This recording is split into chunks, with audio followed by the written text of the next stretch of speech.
Hola, ¿qué tal? Soy Laura. Welcome back to my channel. Today, I'm going to show you when to use ser and estar. I find that one of the biggest triggers with these two verbs is when it's said that ser is permanent and estar is temporary. This is correct to an extent. And I say to an extent because some of my students get really confused with this statement. For instance, if I say I'm blonde, in Spanish is soy rubia with ser. But then they think that I'm blonde today, but I might be ginger next week. Therefore, they think that I'm blonde goes with estar, and it doesn't. I do understand that one may not be blonde forever, but still, with this type of description, we use ser. So I always say to take this permanent and non-permanent business with a pinch of salt. I'm going to give you as much detail as I can, and I hope that after watching this video, you feel more positive and optimistic about ser and estar. Let's begin. We use ser with origin and nationality. I'm Spanish. Soy española. I'm from Spain. Soy de España. Obviously, when we ask, where are you from? We also use el verbo ser. That would be, ¿de dónde eres? Color and size. My bike is blue. Mi moto es azul. My house is big. Mi casa es grande. Relationships. There are two types of relationships, family and selected. With family, as the word gives it away, it would be parents, siblings, cousins, grandparents, and so on. For instance, Maria is my sister, and Manuel is my grandfather. María es mi hermana, y Manuel es mi abuelo. Selected relationships would refer to friends, husband and wife, and neighbors. Now, I know we don't choose our neighbors, but we use with this ser as well. For instance, Natalia is my friend. Natalia es mi amiga. Pepe and Manolo are neighbors. Pepe y Manolo son vecinos. Sometimes, some of my students think that something like a neighbor or a husband or a wife is with el verbo estar, because it could change.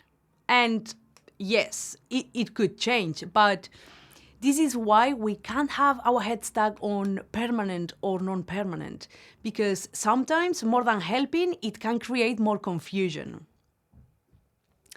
Physical attributes. Marisa is very tall. Marisa es muy alta. Your eyes are blue. Tus ojos son azules. Material. This chair is wood. Esta silla es de madera. This ring is gold.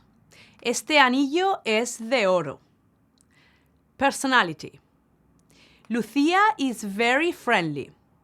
Lucia es muy simpática. Jesús is very talkative. Jesús es muy hablador. Possession. The car is mine. El coche es mío. Your house is big. Tu casa es grande. Occupation. Lucia is a math teacher. Lucia es profesora de matemáticas. Ana and Javier are students. Ana y Javier son estudiantes. Identification. This is a pumpkin. Esto es una calabaza. This is a car. Esto es un coche. Date and time. Today is Friday. Hoy es viernes. What time is it? ¿Qué hora es?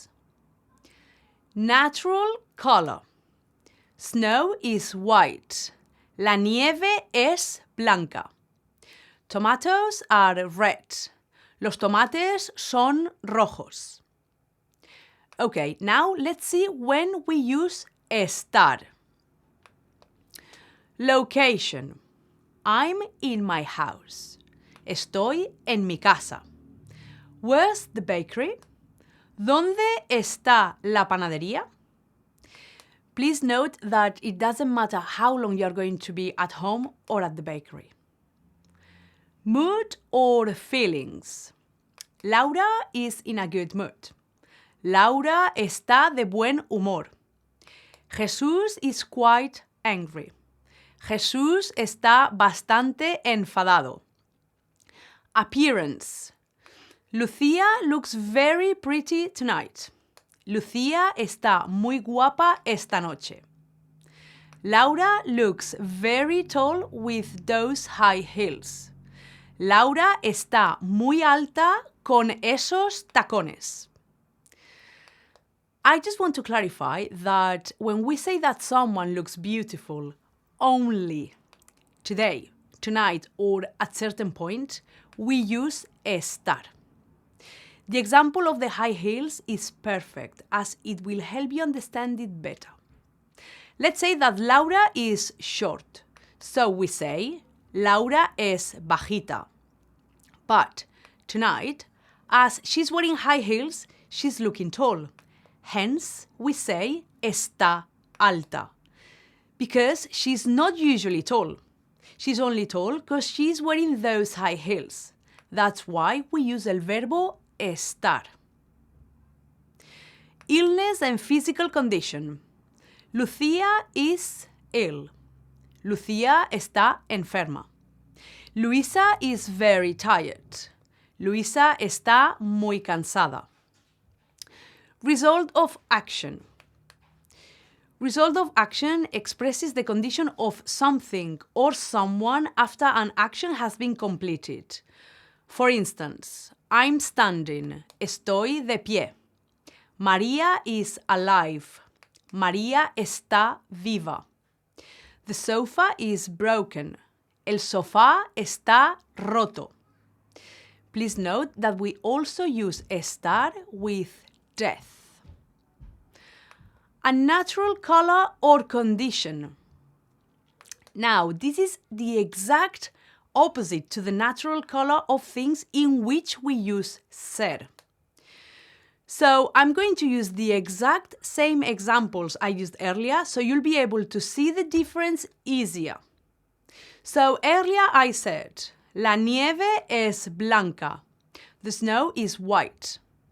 Snow is always white. That's why we use ser.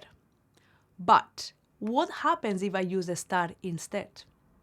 La nieve está amarilla. This means that the snow is looking yellow or is yellow. That's why we use estar, because it should be white, but it's not. Let's see another example. Los tomates son rojos. Tomatoes are red. Okay, but right now those tomatoes aren't ready yet. They are still green. So I'll say, los tomates están verdes, because they're meant to be red, but they aren't. And this last one, I always like to keep it for the end. So I said earlier that when it's location, we use el verbo estar. But if it is an event, we use el verbo ser instead. I'll give you examples of both. I'm here. Estoy aquí, with estar, location. The party is at Laura's house. La fiesta es en casa de Laura, with ser, because it's an event. Laura's house is a location, but it's an event. It's a party.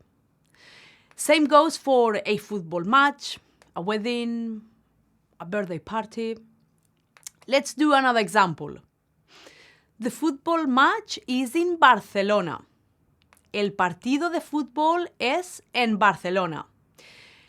Again, Barcelona is location, but a football match is an event.